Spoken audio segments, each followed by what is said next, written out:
Welcome to the WatchOut channel. I'm the Haunting Hour 17, passionate about a classic, hinting at a specific time for paranormal activity and content. The video I will share today is from Supernatural Files. This video may be true or just fiction, so you are the judge of whether it is true or not. You decide what you watch. There are many more scary and horrifying incidents shared by the people involved, so be sure to watch until the end of this video.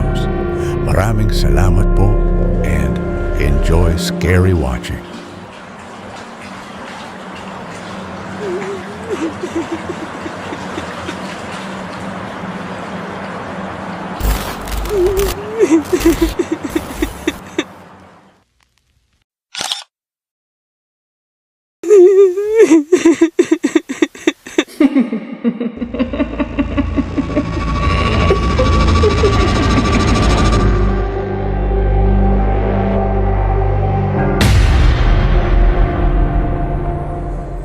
It began as a whisper beneath my window. I couldn't sleep. The night pressed heavy against the glass. Quiet except for the dripping of rain down the gutter. That's when I heard it faint, broken, carried on the sluggish air. A woman's voice. Help me. Please. It came from below the street, not above it. From under the ground. At first, I thought I was imagining it. I held my breath, listening. Again, the same plea, the same trembling cadence, as if repeated rather than spoken. The kind of sound that slides under your skin before your mind can reason with it, and then silence. I told myself not to move, not to open the window, not to look. But my body had already betrayed me. I was standing, slipping on my shoes, heart hammering like it wanted out. If I ignored it, I would never sleep again. If I ignored it, and it was real, then someone would stay down there, calling forever. I didn't want to go alone. I thought of Luca and Elena. We were all the same. Agitatine, restless, too young to know when to stop. Luca lived 2 streets away.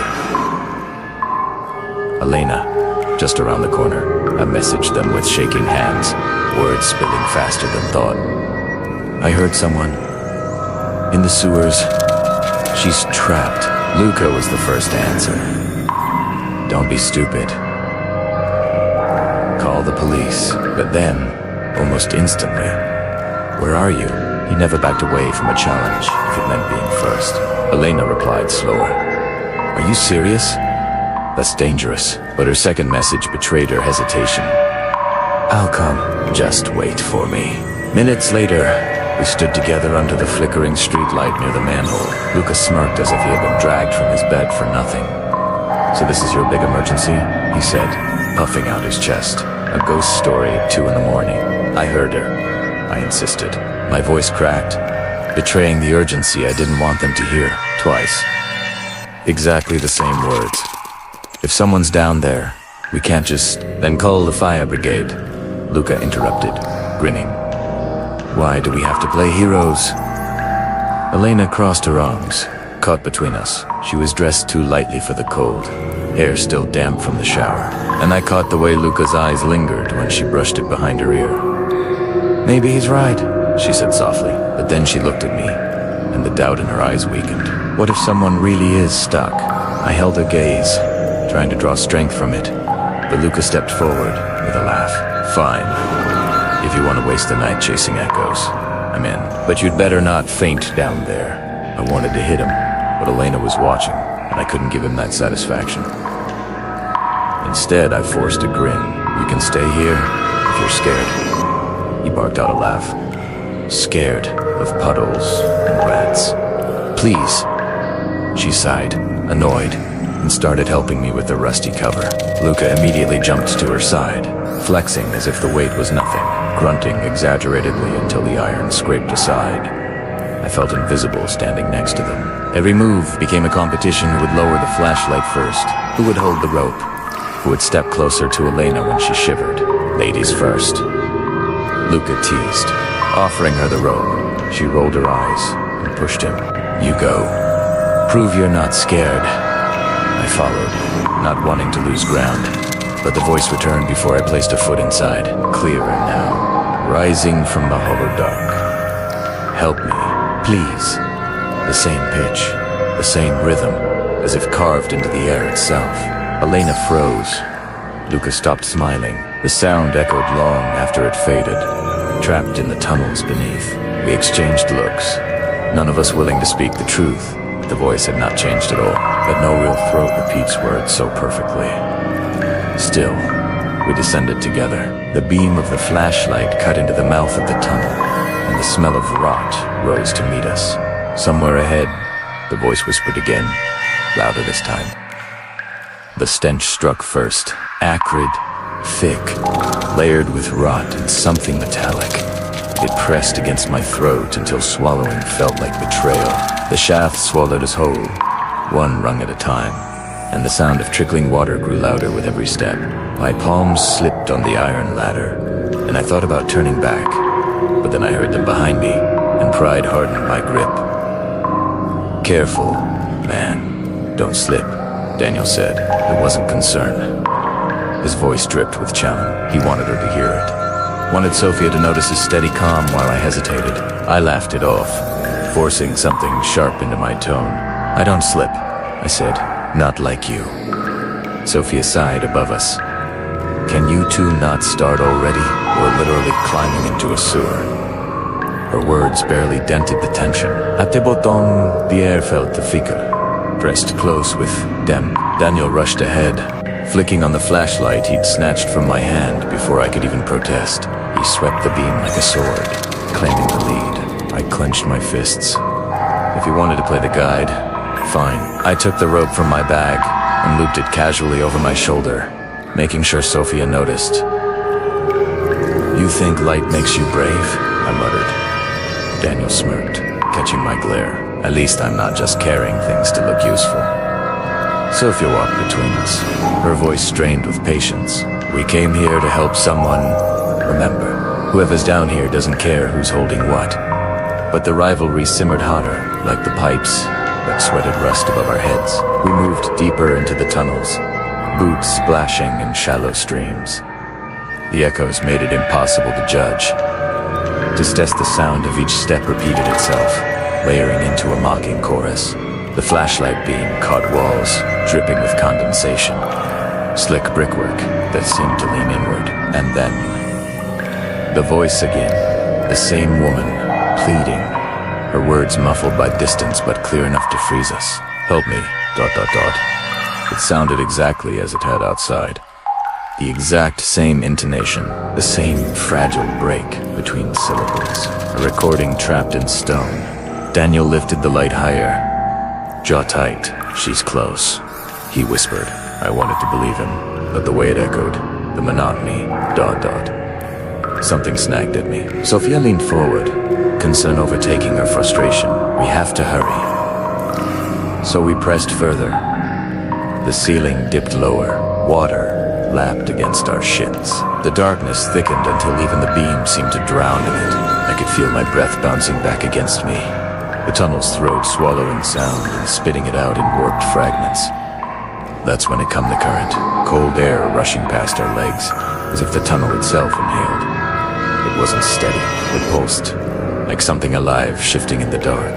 The flashlight flickered once, then stayed. Sophia grabbed my arm. Did you feel that? The air thickened, heavier now. Daniel's grin faltered. And for once, he didn't speak. We all stood there, suspended in the breath of something we couldn't see, the rope slipping slightly against my shoulder. And the voice called again. The same word for word. Help me. ... But this time, it came from deeper, carried by that cold rush of air, like a lure.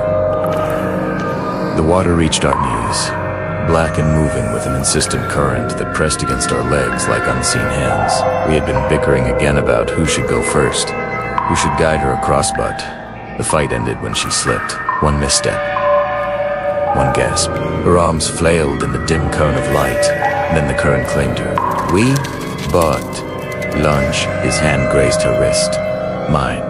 her shoulder. For one moment, it seemed possible that we could hold her, pull her back, keep the three of us together. But the water was faster, hungrier. Her fingers slid from mine as if greased, and then she was gone, dragged into the throat of darkness ahead. Her scream tore through the tunnels. The sound bounced back in splinters. High, panicked, cut short by the rush of water. Then silence, horrible silence, broken only by the heavy slosh of the current and our own panting.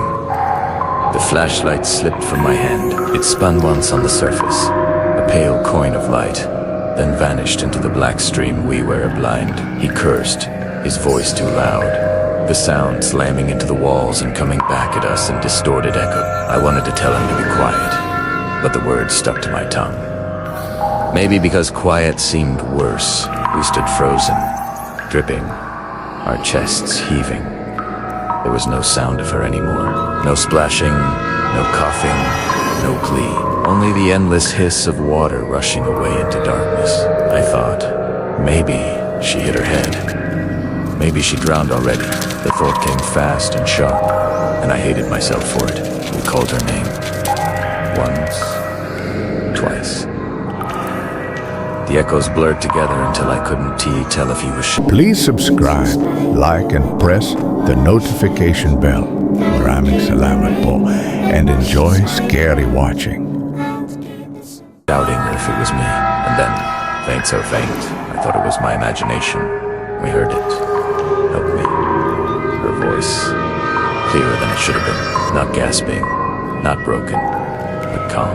The same exact tone as before. When we first leaned over the open mouth of the sewer, the words slid through the air, bounced off the slick concrete walls, and returned to us in a dozen overlapping fragments. He grabbed my arm. She's alive. I wanted to believe him. I wanted to run after that sound, dive headlong into the dark, but something in me clenched. Something about the way the words repeated themselves, perfectly even, as if wound up and let loose again and again. Another ripple of silence followed. Then, once more, the voice drifted back. Help. Mead was closer now. Somewhere ahead, pulled along with the current that had swallowed her. My heart hammered against my ribs. My throat was dry. I stepped forward, against the water, against the drag of fear, and I knew we had no choice but to follow. The tunnels beneath the city seemed to stretch into infinity, winding like the twisted intestines of some enormous, sleeping beast. Water lapped at our boots, cold and unyielding, carrying the smell of decay and something metallic that made my stomach churn. Daniel and I moved cautiously, our eyes straining against the darkness, our ears straining for any hint of Sophia. The further we went, the more the tunnel itself seemed to breathe, each drop of water echoing like a mocking heartbeat.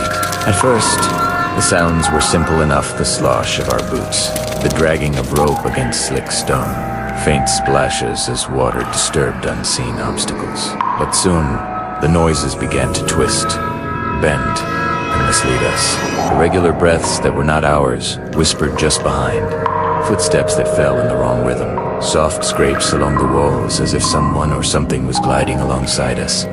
Never in front, never fully visible. My chest tightened with every new sound, and my mind played tricks, imagining shapes lurking in the shadows where only emptiness existed. "Did you hear that?" I whispered, gripping Daniel's sleeve.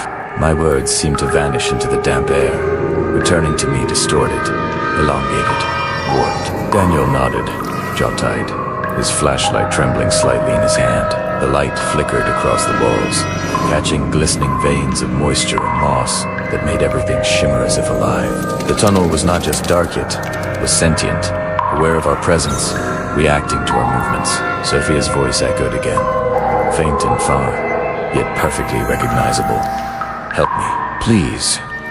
The same tone, the same calm cadence, hauntingly precise. It was as if the sound had been captured and played back by the walls themselves. Daniel stiffened, swallowing hard.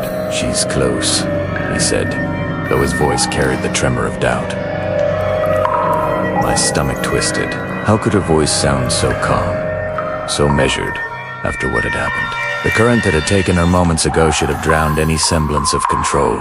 We pressed forward, boots slipping in the shallow water, careful not to make unnecessary noise. The tunnel seemed to stretch endlessly, each turn revealing another fork, another stretch of black stone slick with condensation. Every drip of water echoed endlessly, bouncing off the walls, combining with our own breathing and movement to create a chaotic symphony of sound that made it impossible to discern what was real. The echo was a predator, amplifying our own steps, twisting them into threats. I tried to retrace our path to the manhole where we had entered, hoping for a moment of safety, but the tunnels had shifted. Collapsed sections, jagged piles of brick and debris, and fast-moving water barred our way back. The air grew colder, heavier, pressing into our lungs like a vice. I realized we were trapped deeper than we intended, forced to move forward by desperation and fear, each step an act of both courage and futility. Daniel pointed to a narrow side passage. "There," he hissed. A shadow flitted across the tunnel, elongated, fluid, and impossible to identify. Its movement was smooth, deliberate, predatory. Without warning, it plunged into the water, creating a series of ripples that spread outward, reflecting the scant light and jagged liquid shards. The ripples seemed to linger longer than water should, unnaturally persistent, as if marking our presence for something that watched from the depths. I swallowed hard, chest tight, heart pounding like a drum in my ears. The echoes of dripping walls, distant breaths, and the water's current seemed alive, amplifying everything, mocking us with the sound of our own fear. Retreat was impossible, yet pressing forward felt like walking into a trap. The tunnel had become a labyrinth, the walls a living, watching entity, the water a conduit for whispers I did not want to hear. Sophia's voice returned, looping endlessly. "Help me! Help me!" The words drifted from somewhere further ahead, carried by the current, distorted by the twisting stone around us.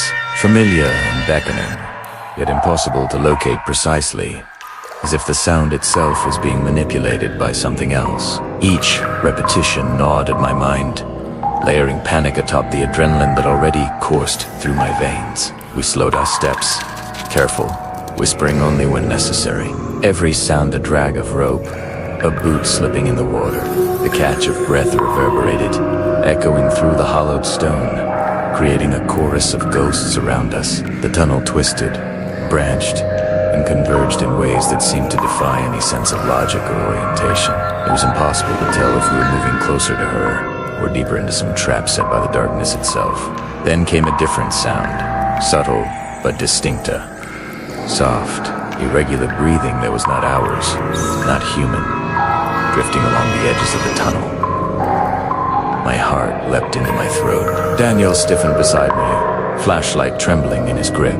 The breathing moved with us, never directly in front, never fully revealed, but close enough to make the hair on my arms stand on end. It was patient, deliberate, a predator measuring its prey. We continued forward, pressing through shallow water, boots sliding against slick stones. The echo of our footsteps seemed to double, triple, until I could no longer distinguish which sounds were ours and which were the tunnel-esque mocking replay. I felt each drip, each slosh of water, magnified, as if the tunnels themselves were recording our every move, broadcasting it back to something waiting. Daniel said, pointing toward another branching path. A dark shape flitted across the far wall, elongated and grotesque in the narrow beam of light. It dove into the water, disappearing. But the ripples it left seemed unnatural, as if the water itself had been disturbed by something far larger than a human. I shivered, realizing with growing horror that this was not just a maze of tunnels, it was a hunting ground, and we had wandered straight into it. The voice returned, closer now, drifting through the wet, hollow corridors. "Help me, help me." It was precise, unbroken, in the same fragile tones, repeated perfectly. The echo twisted it, multiplied it, making it impossible to know the direction. I wanted to believe it was Sophia, that we could reach her. But a creeping dread clawed at me. There was something else here, something shaping the sound, guiding us, feeding on our desperation. Every step forward was a gamble. We could see nothing beyond the small circle of light, every shadow a potential threat. Each ripple in the water, each echo of a footstep, seemed to carry a life of its own. reflecting our fear back at us. And always, that voice, guiding us deeper, looping endlessly. Impossible to ignore. I realized then that we were no longer searching for Sophia in a simple sense. We were being led. The tunnels themselves seemed pulsed with life, the water carrying unseen vibrations, the walls returning every sound distorted, amplified, feeding a presence that watched, patient, intelligent, and hungry. The echo of the tunnels had become our constant companion, a relentless chorus that made every breath, every footstep, every movement feel amplified tenfold. Daniel and I had long stopped shouting. Words now carried more danger than they relieved. Even the slightest whisper could ricochet, reverberate, and announce our position to whatever was lurking in the shadows beyond sight. We moved like ghosts, careful not to disturb the water more than necessary, stepping delicately across slick surf. Every splash, every accidental scrape of a boot against the stone sent shivers down my spine. We communicated with gestures, nods, and the occasional quiet cough to draw attention. Sophia's voice, or what we thought was hers, drifted occasionally through the tunnels, looping endlessly. Help me, help me. It was impossible to know if it was her or the thing mimicking her, and the uncertainty made my teeth ache with tension. Daniel's eyes darted constantly, flashlights slicing through the oppressive blackness. His lips moved in silent calculations, weighing each step against the unknown threats, hiding just beyond our limited vision. I followed his movements, trying to mirror him, though my hands shook and my heart pounded in panic. The air was thick and cold, carrying the temps of mold, rust, and decay, saturating my senses and making every sound seem sharper, more present. The water had grown deeper in parts, forming small pools and uneven patches. As we carefully crossed one such depression, the splash echoed violently, ricocheting off walls, amplifying our intrusion into the cavernous, unwelcoming tunnels. The sound hung, lingering, twisting in the dark like a warning. For a long, paralyzing moment, we froze, listening. Nothing moved, nothing came but. The stillness felt alive, anticipating, aware. Every instinct screamed at us that we were being watched. I looked at Dan. Wait a minute. I noticed that 60% of our viewers have not yet subscribed to our channel. So subscribe now for our new videos that are coming soon, and I will upload them for you every day. So be sure to subscribe and hit the bell icon to stay updated. Be sure to watch till the end of the video. Maraming salamat po, and enjoy scary watching. He was pale, muscles tense, eyes wide. He shook his head slightly, an almost imperceptible warning. Keep moving, keep quiet. We advanced, carefully, synchronized. Each motion, a careful negotiation with the environment. Sophia's repeated cries continued to echo, unnervingly steady, as though looping endlessly through the tunnel's veins. It was impossible to tell whether we were moving toward her or away, whether the sound was a lure or a guide. The tunnels seemed to close in, ceilings lower than before, walls narrowing, water rippling in unnerving patterns, as if aware of our intrusion. The echo of our footsteps became oppressive. Each multiplied, morphed, and bounced back in unpredictable directions, making it impossible to discern our path or our pursuer. Each splash from the water, each hesitant step, each breath seemed to call out to something, drawing attention to our fragile, human presence. Daniel gestured to a shallow pool ahead. I nodded silently. As we stepped carefully across it, the water resonated, echoing through the tunnels in a low, rolling tone. It lingered far longer than it should have, bouncing back from every surface multiple times. It was as if the tunnel itself was mocking us, exaggerating our intrusion, warning us. The sound, normally mundane, had become a weapon against us, broadcasting our presence. Then came movement, something that we had not anticipated. Fast, fluid, almost imperceptible, but moving with a speed and precision no human could match. The water rippled again, sharper this time, responding to the thing that we could not see. A shiver ran through me, and I felt the air grow colder still, the echo of the tunnel amplifying every sensation into terror. Daniel's hand tightened on mine, a silent acknowledgement that we were no longer in control. We pressed onward, every step measured, our bodies straining to remain as silent as possible. The echo of dripping water, the subtle slide of debris, the rush of air through constricted passages all combined to form a symphony of dread. The tunnels had become a trap of sound. We could not hide, but we could not risk making more noise than necessary. Sophia's voice, whether real or conjured by something else, floated through the labyrinth. Help me, help me. Each repetition rang perfectly identical to the last, a siren song of despair and terror. The echo made it impossible to discern direction, to tell whether the source was in front, behind, or somewhere entirely different. The voice carried a weight of urgency that propelled us forward, yet the fear of ambush rooted us in place repeatedly. And then the first sign, a splash, sharp and deliberate, coming from just beyond the pool. Our heads snapped toward the sound, every nerve firing, hearts hammering, muscles locked. We froze. The echo of that single movement lingered for seconds, dragging behind it a sense of imminent danger. The tunnels seemed to pulse with attention, a living predator stalking its prey. I swallowed hard, careful not to make a sound, and nodded to Daniel. We advanced together, silent, desperate, our gestures more precise than words, aware that each echo, each ripple in the water might betray us. Every breath was measured, every movement calculated, the weight of the unseen eyes heavy upon us. And somewhere in the depth of the echoing dark, something was moving faster than we could see, faster than we could anticipate. Only me and Daniel here. We are men. The tunnel stretched on, unbroken, black, suffocating. Each step we took was measured, deliberate, each whisper a cautious test of the echoing void. And then it came again, Sophia's voice, unmistakable, calling from the darkness ahead. Help me, please. The tone was identical to the first, calm, measured, yet carrying that intangible urgency that forced my chest to tighten. Daniel froze, flashlight wavering in his hand. It has to be her, he whispered. There was desperation in his voice, a need to believe. I shook my head subtly, feeling the chill creep down my spine. Something about the sound was wrong, perfectly uniform, looping in rhythm.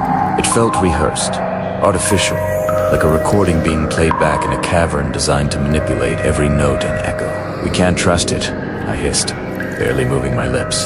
It could be whatever's out. They're using her voice.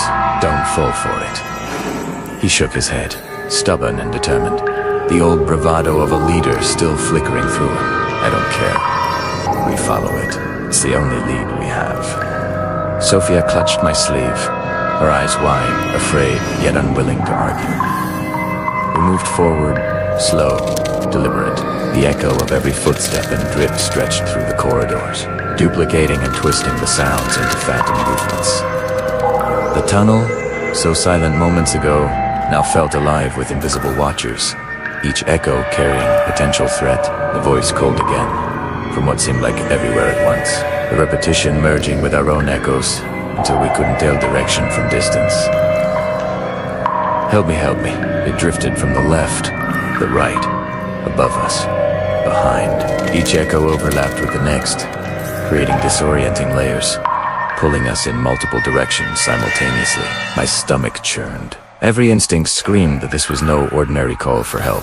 We stopped to whisper, debating the course of action with hushed voices that bounced back to us, distorted and multiplied. We have to stay together, I said, motioning with my hand. Daniel nodded, though I could see the tension in his jaw. We had no choice but to follow the voice, but our minds twisted with doubt and fear. Every repetition of the sound more unnerving than the last. As we moved forward, the echo became treacherous. The same phrase replayed endlessly. A cruel loop. Our own footsteps, breaths, and the occasional drip of water became part of its symphony. The sound seemed to warp reality. Left was right, front was behind, and the voice was omnipresent, surrounding us, pulling us deeper into the labyrinth. Then came the subtle shifter change, so faint it might have been imagined. Between the calls for help, a low, raspy laugh slipped in. almost imperceptibly grave and mocking. It slithered through the tunnel before the familiar tones returned. My blood ran cold.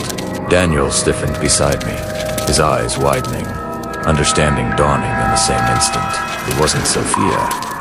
It had never been her. The voice, the echo, was a trap. A lure, a hunting tool wielded by something waiting in the black. We froze in place, hearts hammering, listening. The laughter was gone, replaced again by the calm, perfect repetition of the call. Our senses were on high alert. Every drip, every echo of our breath, every splash of water could announce our presence. I clenched my fists, feeling the tunnel close around us like a vice. We were being observed, studied, drawn in by the sound we had been desperate to trust. I whispered a warning, careful to let the words barely escape my lips. It's using her. It's using her voice. Daniel's face fell, a mix of disbelief and fear, but he didn't argue. We exchanged tense, silent nods, each understanding that following the voice was now a dangerous gamble. Yet there was no alternative. The tunnel stretched ahead, black, wet, and unyielding. The call for help continued, looping, surrounding us, echoing in every crevice, every fold of stone, until the very walls seemed alive with sound. And then Agenda left. Brief, almost imperceptible, low and malevolent, weaving between the repeated calls, disappearing before it could be fully processed, leaving us in the suffocating silence that followed the echoes. The trap had revealed itself momentarily, and we were left to face the realization we were not alone, and the thing waiting in the shadows knew exactly where we were. We rounded the final bend in the tunnel, the shadows stretching and twisting like living things. There she was, or at least what appeared to be her. Sophia was pressed against the cold, damp wall, her back to us, her voice calling out, in the same tone, same rhythm, the same desperate plea that had lured us through the tunnels for hours. Help me, help me. The repetition was hypnotic, maddening, identical each time, like a recording trapped in the stone. I froze, my stomach sinking. The echoes of her voice bounced around the tunnel, amplifying and distorting, making it impossible to tell which direction she was truly in. The air felt heavier, thick with anticipation, each drip of water resonating like a distant drumbeat.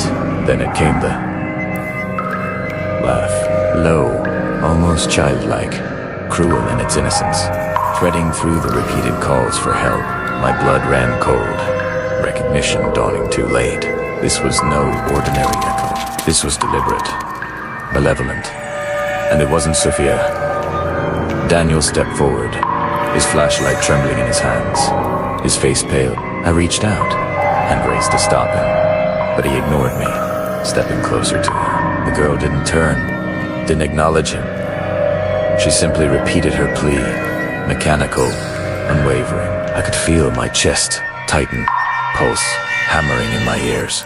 Daniel, wait, I whispered urgently, but the echo swallowed my words, returning them distorted and magnified. Another laugh, almost imperceptible, slipped through the tunnel, making my skin crawl. We were not alone. Whatever wore her face, her skin, was waiting, watching, manipulating the sound. Daniel's hand reached out and touched her shoulder. That's when the illusion shattered. The flesh was wrong to loose, too perfect in some places, stitched crudely in others. Eyes, displaced and unnatural, darted, unblinking, and the mouth opened wide in a grotesque mimicry. The truth. Please subscribe, like, and press the notification bell. Maraming Salamat po, and enjoy scary watching. Voice twisted, distorted, guttural, layered with horror escaped from within the mouth of the mock Sophia, spilling into the tunnel. I recoiled, stumbling backward, the flashlight swinging wildly. Daniel froze, horror etched on his face. The creature's form was a nightmare, skin sewn together in impossible ways, the eyes never matching the human anatomy, the mouth moving in angles that should have been impossible. And still it laughed, low and cruel, blending with Sophia's voice, echoing endlessly in the water and stone. Before we could react further, The creature lunged. In a burst of speed and malice, it grabbed Daniel, dragging him backward. His scream swallowed by the darkness. I reached out instinctively, but the tunnel seemed endless, and the weight of panic rooted me in place. The ripples of our own past movements echoed around me, distorted and magnified, feeding the hunting ground that had claimed my friend. I scrambled, trying to follow, but the tunnels twisted in impossible angles. Each step brought a cacophony of echoes, bouncing off the walls, as if the darkness itself were alive. The voice, the laugh, the sound of Daniel's struggle, everything was layered into the echoing nightmare that surrounded me. I could only watch as the creature disappeared into the blackness with him, leaving me alone, terror pressing in from every side. My breath came in sharp, ragged gasps, every sound threatening to announce my location. The tunnel was a maze of darkness, water, and echoing horror. And somewhere ahead, the voice of Sufiara, what had been her, continued to call, looping endlessly, impossibly, drawing me further in. I ran blindly through the tunnels, every sense screaming. Daniel was gone, dragged into the darkness by that grotesque abomination wearing Sophia's skin. My heart pounded in my chest, echoing against the walls like a drum. Every step I took seemed to betray me, each echo announcing my presence to whatever was hunting me. The water beneath my boots sloshed and hissed, magnifying the sound of my desperate flight. My breaths came in ragged gasps, loud and irregular, bouncing back to me, echoing as if mocking my terror. I tried to control it, but fear had taken command, and every inhale seemed to multiply in the tunnels, revealing my location. Shadows twisted and coiled around me, tunnels intersecting and diverging in ways that made orientation impossible. I could hear the faint drip of water, a distant scrape, and then Ida low, distorted version of Sophia's voice, calling from every direction. Help me, help me. But the timbre shifted, blended, sometimes overlapping with Daniel's voice, sometimes with mine. I stumbled, disoriented, as the echoes layered the calls into a maddening cacophony that made me question where the real voice even was. I pressed on, arms outstretched, blindly following instinct rather than sight. The walls scraped against my hands, slimy and cold, water dripping down my neck and into my hair. Each splash I made, each sliding step, multiplied in the echoing labyrinth, feeding the creature's awareness of my path. I tried to slow my footsteps, to tread as softly as possible, but the acoustics worked against me, amplifying my every motion.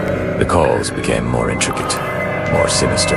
Now, the voice of Daniel, distorted and pleading, layered with Sophia's perfectly mimicked tones, cut through the darkness. I could hear my own voice being imitated, shouting my own name in the echo, twisted and distorted, drawing me in like bait. Panic clawed at me, a visceral, suffocating weight. I paused, pressed against the slick wall, heart hammering, listening.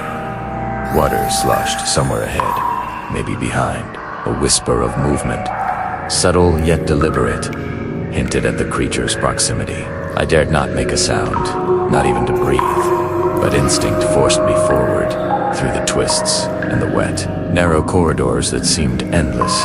Every turn I took, every tunnel I passed, seemed to fold back on itself, trapping me in a maze that had no exit. The echoes became an instrument of torment, footsteps that were mine, yet not mine, laughs that sounded human, yet impossible, and the distorted calls urging me onward. My mind raced, trying to reconcile the impossible with the real. The creature was not just following it, was using sound as a weapon, warping reality itself through the echoes. I ran again, faster, slipping through shallow pools, trying desperately to control my breathing, to mute every sound that might give me away. My lungs burned, my throat raw and still. The timbres shifted, layering calls for help with unnatural precision. I could no longer trust to my senses, no longer distinguish left from right, up from down. The tunnel twisted, the water rose, the echoes pressed closer. Then I dared a glance backward. From the black water behind me, emerging slowly, carefully, came the creature. Its shape was fluid, yet recognizably human at first glance. Mimicking my posture, my movement, my own gait, its skin glistened wet, stitched and warped, carrying echoes of Sophia, Daniel, and even me. Every sound I had made was returned, distorted, amplified, calling me to follow to be trapped. I stumbled, almost falling, the echo of my footstep resonating like a drumbeat, announcing my position. The creature mirrored it perfectly, slowly, deliberately, the warped voices layering over each other in grotesque harmony. My chest heaved. Terror and adrenaline fueled my flight. There was nowhere to hide, nowhere to escape. Every corridor, every reflection of water, every hollow echo betrayed me. Ahead, the tunnel narrowed. I pressed myself against the damp wall, listening. Silence, broken only by the faint, distorted calls. And then, again, the low, chilling laugh that cut through the echoing voices. The same almost childlike timbre, the mockery of the human. My knees threatened to buckle. I had no weapon, no strategy, only the knowledge that I was utterly alone. The silence was all I had left. Each breath, each heartbeat, each tiny movement could betray me. I pressed myself against the tunnel wall, wet and trembling, listening to the faintest drip of water, praying it would not echo too far. My lungs burned with every shadow. Careful inhalation. Primera told myself, do not make a sound. Do not move unless necessary. The creature had been mimicking everything so far, my friends.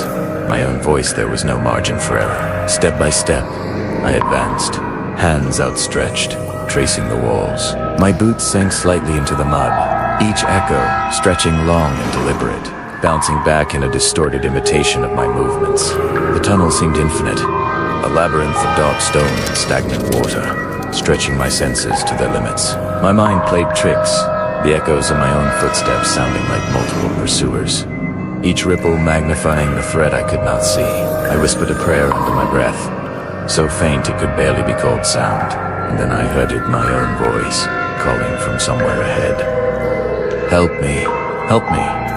The sound was mine, yet warped, impossible, carried by the creature that had been stalking me. Panic gripped me. Every instinct screamed that sound was death here, and yet it drew me forward, baiting me into the unknown. I slowed, trying to suppress my own breathing. Each inhalation was a risk, each exhalation a signal. My fingers brushed against the wet stone walls, slick and unyielding. Every echo of contact multiplied in the tunnel, threatening to betray me at any moment. I felt the creature close, its presence almost tangible, lurking in the water, in the dark, in the echoes of my own terror. Ahead, the tunnel opened slightly, a shallow current of water running along the floor. I knew what I had to do. With careful calculation, I plunged into the water, hoping the flow would carry me, hoping the echoes would mask my escape. The current pulled me, strong and cold, dragging me forward into uncertainty. My arms churned against the water, each stroke an effort to stay ahead of the horror, following behind. The tunnel walls blurred, the water surged over me, swallowing sound.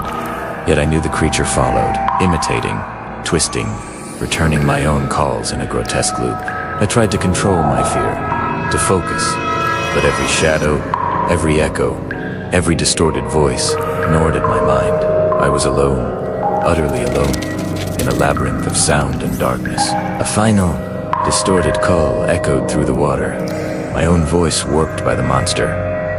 Help me, help me. It called endlessly, repeating, a perfect mimicry, sealing the trap. I felt the pull of the current, the endlessness of the tunnel stretching before me, and the creature behind, merging the echoes into a tormenting symphony of sound, then silence. Absolute. The echo of my final attempt to escape faded, leaving only darkness and the oppressive weight of the unseen. No voice, no movement, no hint of what became of me, only the empty, suffocating quiet. The last recording captured nothing more than the void, the absence of sound, a chilling testament to the end of the echo. Please like and subscribe to my channel. This is a big help to me as a content creator, to provide you with many scary, creepy, and terrifying videos. Maraming salamat po, and see you again in my next videos. I'm the Haunting Hour 17.